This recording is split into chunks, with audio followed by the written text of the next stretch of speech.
Welcome to Beyond the Review, customer conversations about digital transformation success, presented by Raven Intelligence. I'm your host and the founder and CEO of Raven Intel, Bonnie Tinder. Well, welcome. I am delighted to be joined by Paul Rose, Practice and Solution Leader, Director EMEA at Rizing. Rizing HCM is an SAP partner with expert level competency in SAP Successfactors, hybrid and cloud implementations. They've helped over 5,000 SAP Successfactors customers on projects in over 70 countries, and they provide managed services for over 350 customers on a regular basis. On Raven Intel, Rizing has over 55 customer reviews and is rated a 4.7 out of 5, consistently outperforming their peers in customer satisfaction and service delivery. Paul, welcome. So glad to have you with us. Thanks, Bonnie. It's good to talk. I know we haven't caught up in a while. Yeah, absolutely. Well, could you start off by telling our listeners a little bit about yourself and your role at Rizing? Sure, Bonnie. Yeah, my role is the Solution Center Director for our EMEA region. I suppose essentially what that does is I work with clients with our sales and delivery teams. A lot of the times at that start of the transformation journey, moving into SAP SuccessFactors and in that discovery phase, looking to see in terms of their roadmap where clients can get to, where their vision is around employee experience, candidate experience, consolidating that HCM landscape as well. Fantastic. Well, at Raven, we work with customers who are deciding about which partner to help them through a transformation.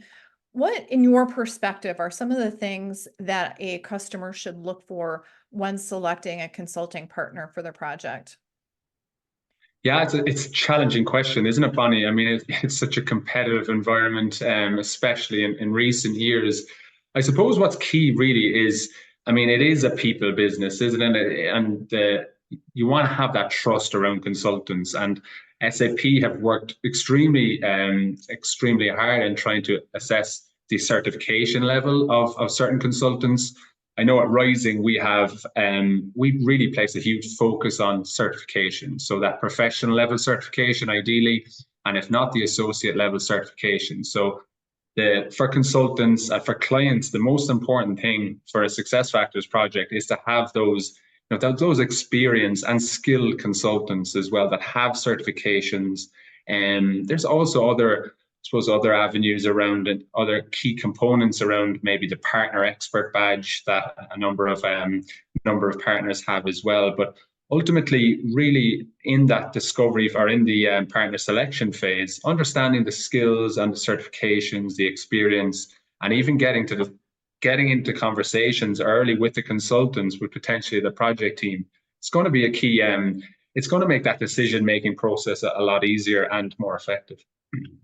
For sure. So, that associate level versus professional certification, there's a delineation there with the professional certification, really highlighting the number of projects that a consultant has worked on. Could you maybe tell us, go one click further about what the difference between those two are? Absolutely. I mean, from the professional, you really are getting that high level of experience. SAP have, I suppose, validated, have verified that these consultants have led end-to-end implementations, 3 to 4 implementations, depending on the module as well, from core HR, Employee Central, recruiting, performance, etc., succession. So you really, from a skills perspective, you have that trust. You have the trust that the consultant has been there and done that, has actually been successful as well in getting a client live. The configuration aspect, as well as the business process piece, is kind of tied up in the one as well. So that's where possible. I mean, there's a number, and there's a lot of new functionality with SAP SuccessFactors as well. So that needs to be taken into consideration. But for those modules that have been around for a while, to see that professional level certification for a consultant is is giving a major green light for that partner, I would say. Absolutely. And I would take it even a step further. Look at the reviews and what customers are saying out on Raven. Another further validation from an independent perspective that these projects are being cared for and delivered with a high degree of success. Absolutely. I mean, Raven, I suppose, gives, as you said, that independent review so that clients have that foundation in terms of where to look for, and maybe the strengths and weaknesses of certain partners as well, because every partner will have, areas that they are very strong in. It could be data migration, and other partners may have areas that they don't focus on as much. It could be business transformation. So there, even within that example, you can see where an organization could actually partner up with two different companies as well, if that makes sense. So say, for example, to actually just bring in a business transformation team, or maybe they have a specific data team working in-house as well. So it's about looking at the different skill sets across internally and externally, and coming to that combined project team that can bring you success. Yes, absolutely. So that is the external or third party team.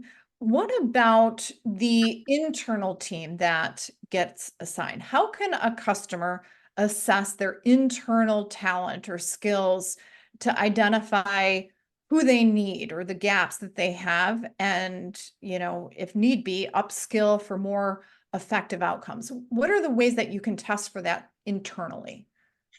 Yeah, it's an interesting question. It was funny enough, I was looking back at an article I did maybe 6 to 7 years ago around this very topic. And again, whilst there has been such a change, you could say, in technology with generational AI, machine learning, even the improvement around data analytics, some things don't change too much, because whilst all those skills are certainly needed now incrementally on top of the rest, probably you're looking from a client perspective, a customer perspective, in terms of those subject matter experts, process, understanding the different process pieces around your HR functionality, from recruiting to core HR to onboarding, those learning journeys as well.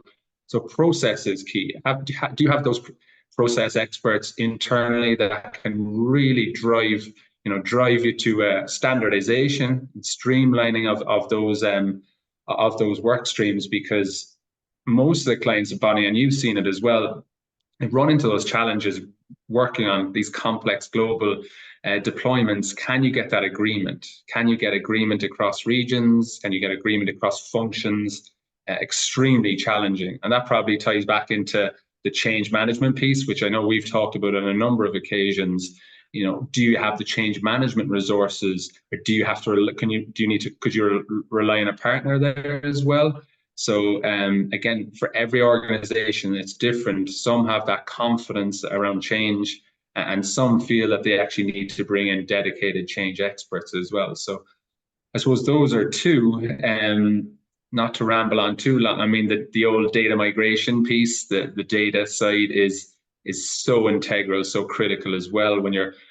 Especially when you're looking at, even from an SAP perspective, it could be moving from SAP HCM, the on-premise solution. There is a lot of complexity there in terms of I suppose the data structures being slightly different, and SAP have done a wonderful job, I would say, in creating such products like InfoPorter there as well to kind of support that journey.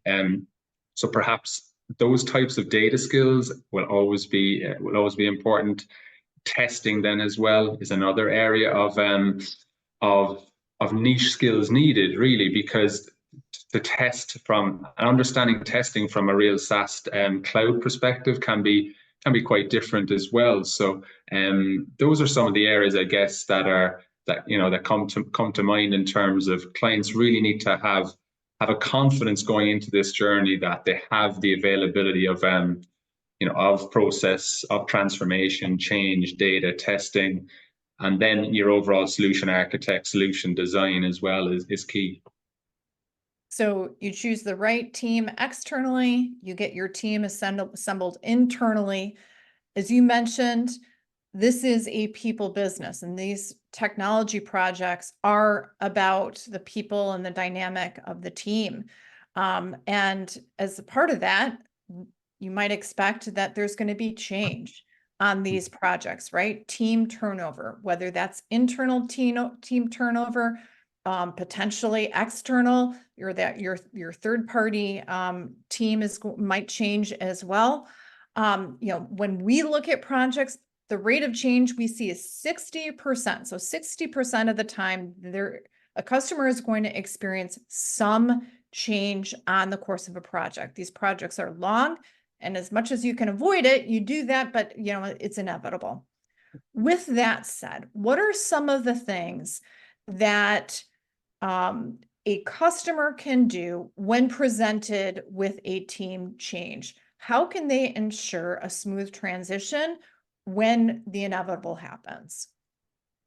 I mean, again, a very challenging question, and it is, as you say, it's just a reality. You could have the best client team in the world or the best partner, but there will be change. I mean, these projects, as you said, they last. They can last a long time, especially when you think of the amount of the size of the companies that we're dealing with.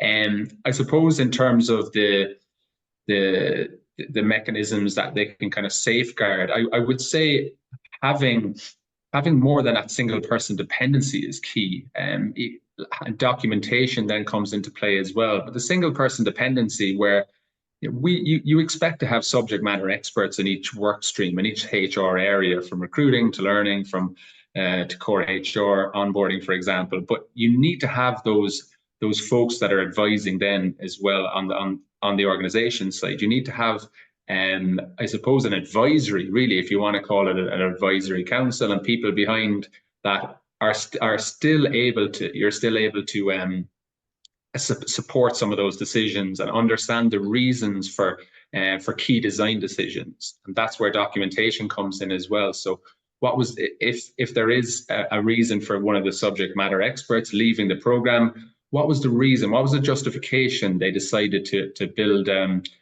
recruiting workflow in such a way, or to have a HRBP approve a pay change, for example?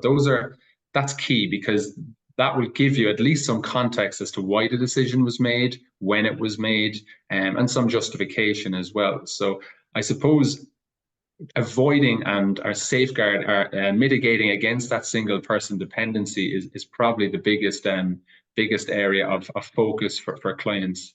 Even from working with partners then as well. I mean, to look at the partner resource skill set, the resource levels then as well. For example, if a client has a data migration and they have some skilled people in-house, to understand as well, just say, for example, those resources were not available for a certain period, can the partner jump in and help? And that might be from a data perspective, it could be from a testing perspective, reporting, for example, as well. You may need to build 20 custom reports. Do you actually have a partner that can actually have that skill set, that can be nimble, can be agile, can jump on, and it's not going to take weeks and weeks to create documentation or a statement of work or a change order? That's where, from my experience, I suppose the difference in terms of some of the on-premise projects, where they can sometimes drag out, where you see with the cloud, the best partners are the ones that can be really flexible. And I think that's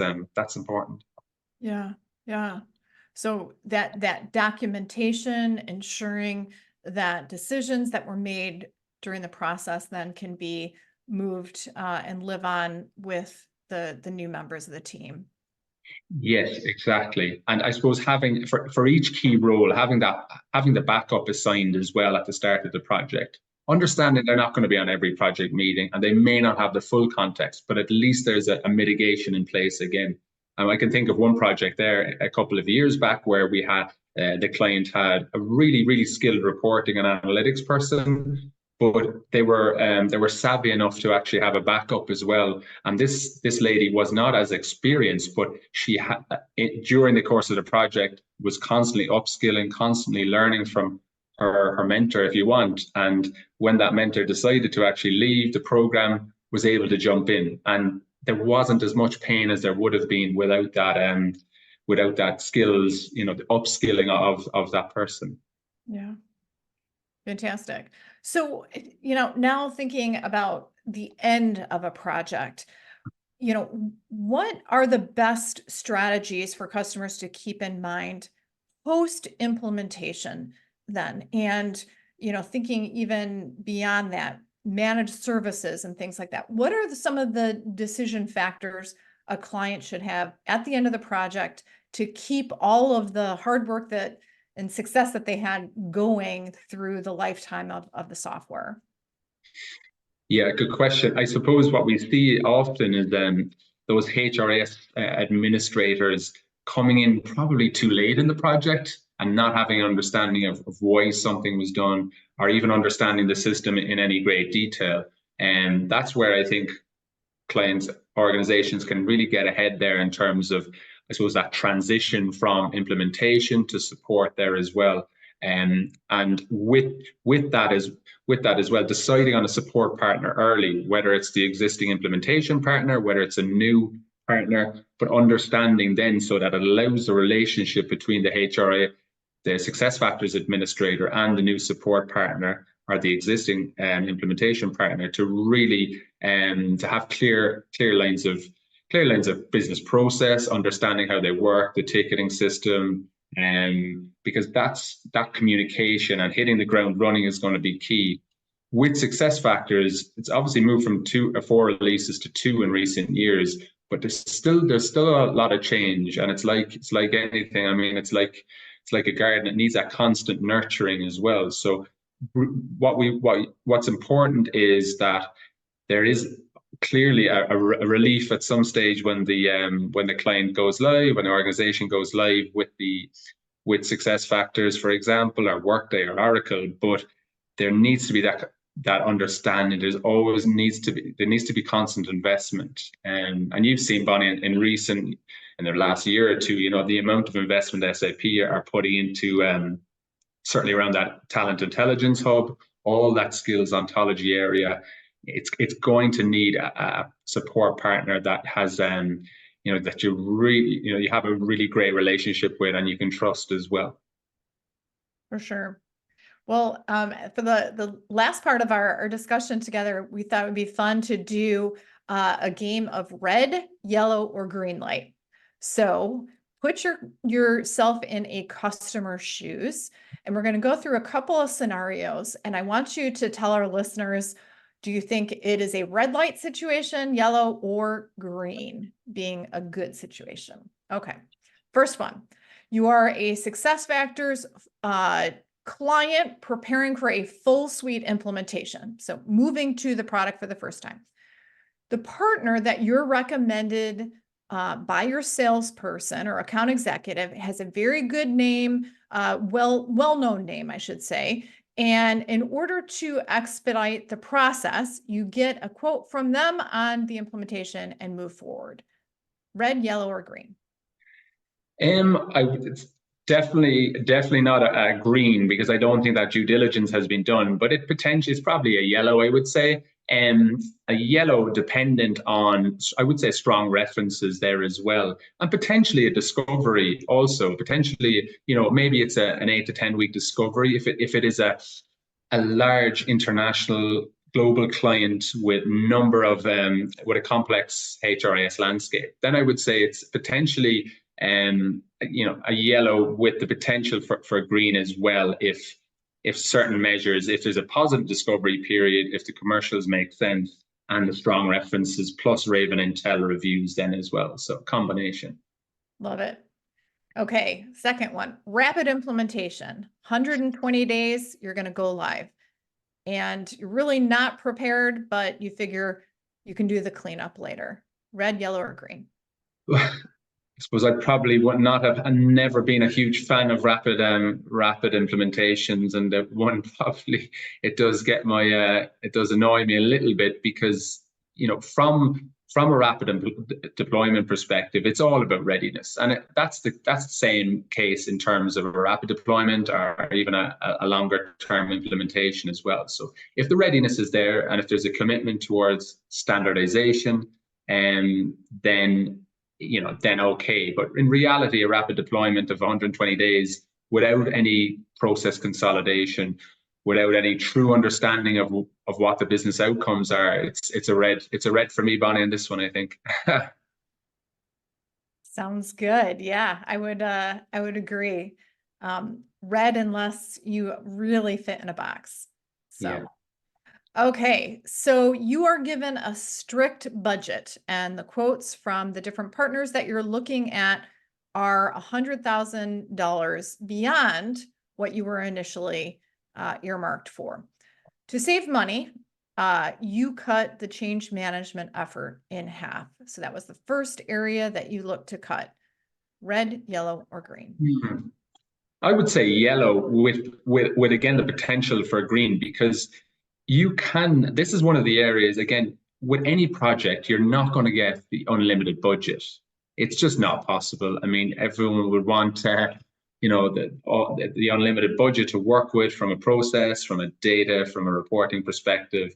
But what you could do, I mean, we can be creative in certain ways. Change management is key. We've talked about how fundamental that is. But clearly, there's ways also to save money in terms of potentially remote sessions, demo videos, perhaps investing in more basic training guides as well, as opposed to all-encompassing detail, because SAP has such great documentation, and your partner should support here in terms of some comprehensive documentation as well. So I would say yellow is probably the right approach there. Great. Next one, you feel good about a partner who has been very thorough in the discovery process. They've provided you a solid view of the team that's going to be assigned, but they're 20% higher in cost than the others that you're looking at. Red, yellow, green. If I believe a yellow here as well, yellow with close to green, because if they have given a level of confidence in the discovery process, and that's key, because we see the discovery process as really detailed, and this is where you're building up a level of trust, a level of confidence in the consultants, a good relationship between project management. We probably haven't referenced that too much, between project management on partner side versus the client side as well. So I mean, often you get what you pay for. So if there's a confidence and if there's really good output in the discovery process, I would be veering towards a green here potentially, with positive Raven reviews, with positive references as well. And again, that's only if your CFO can, a CIO and CFO can agree on a budget, which is never fun, is it? Right. That's right. Talk about negotiation. Yeah. Okay, final one. You're down several members on your HR staff who are going out on leave. Yet you have a new project that's slated. You decide to start the project anyways. Yeah, it's a red flag for me here, Bonnie. And back to that readiness point, because how can you have the trust in those decisions that are being made without your key recruiting subject matter expert, for example?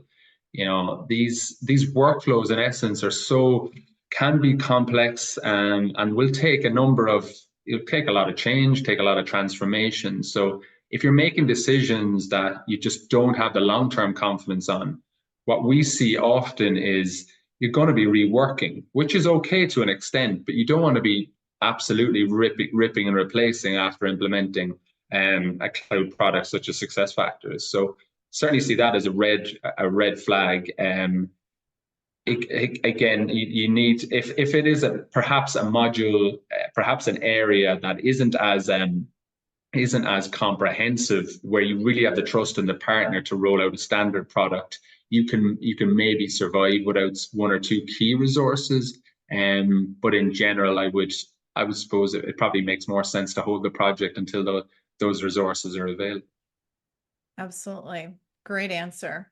Well, we've come full circle here from the people composition on a team to ongoing support, maintenance, and change management. Paul, is there any final thoughts that you have or advice for an SAP SuccessFactors client about ready to go through an implementation?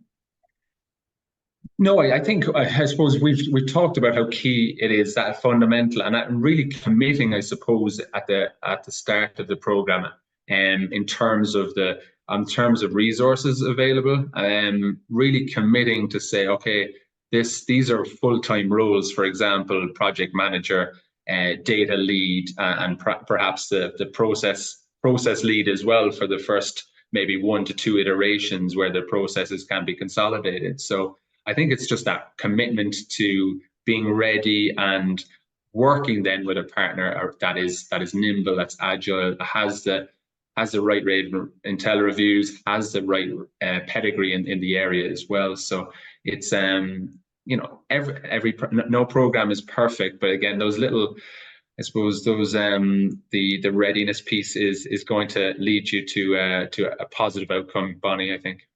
Absolutely. Well, and certainly Rising, exemplifies all of those areas. And if you would like to find out more about Rising HCM, definitely check out their reviews on Raven Intel. Paul, thank you so much for joining me today. And yeah, good luck finishing up the rest of this quarter. Thanks a million, Bonnie. Great to talk to you, and I'm sure we'll catch up again soon. Take care. Thanks, guys.